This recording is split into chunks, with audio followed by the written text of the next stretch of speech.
Whenever it's a Muslim who commits any kind of crime, no matter how small, they still call him a Muslim terrorist and call for banning all masajid, banning Muslims, tear down the mosques, burn the Quran. We need to deport all of these people because it's Islam. The problem is Islam. The problem is the ideology of Islam, specifically traditional Islam or political Islam. We have to raise all the masajid, burn all the Qurans, deport all the Muslims. That's what these ex-Muslims are constantly calling for. That's what these nationalists are constantly calling for, specifically the Zionist nationalists. But then when it turns out that the ideology of this terrorist is actually their ideology, a pro-liberal, pro-secular, pro-feminist, Zionist ideology, oh, suddenly it's not terrorism. Suddenly, oh, it's not a terrorist. This was just a lone wolf acting because he had mental problems.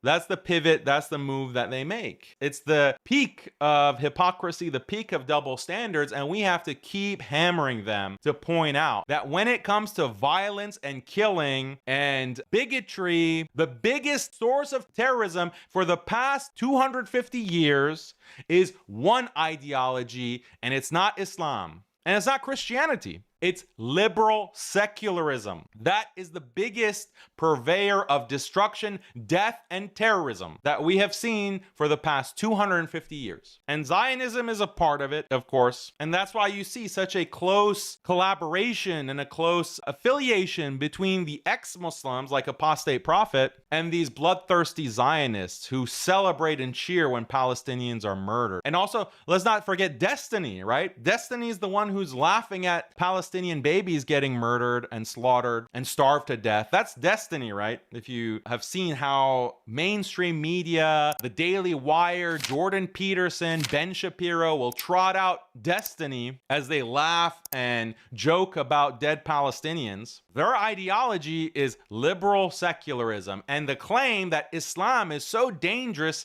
and Muslims are so barbaric that we're justified in razing Gaza, in destroying the West Bank, and annexing all of this Palestinian land because Palestinians are Muslims and they're too violent and they're too barbaric to be allowed to live on this land. Israel is justified in clearing them out, in doing ethnic cleansing. And people like Apostate Prophet, people like Destiny, people like Jordan Peterson, give them hell. Jordan Peterson, people like Ben Shapiro, they're all complicit in this kind of dehumanization of Muslims and creating a fear of Islam. But they will never be held accountable, at least not in this dunya. They won't be held accountable by this liberal, secular, Zionist system. They're not going to get their accounts banned. They're not going to be dragged before committees to testify or to stand trial for inciting hate, for inciting violence.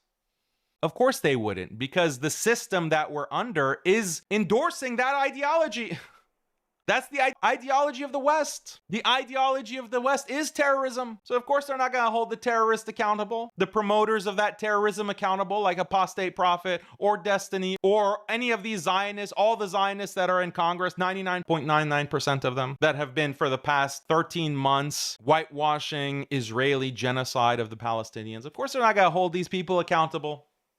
So this is the hypocrisy, and we have to keep hammering this home because there's a lot of people who disagree with the government, a lot of people in the West. They're beginning to realize that this whole liberal, secular vision for life, this American dream, quote unquote, is actually an American nightmare, that their tax dollars are going and paying for wars, constant wars to kill millions of Muslims and to oppress people around the world in the global South. And the average Westerner is like, I can't live, I can't afford groceries, I can't get married and start a family and buy a house and buy a car, and I'm working constantly and barely making ends meet. And oh, guess what? Another $8 billion going to the Ukraine, another $10 billion in weapons going to Israel to go bomb Palestinians. People are sick and tired. But what the average Westerner needs to realize is the underlying ideology. The underlying ideology is liberal secularism.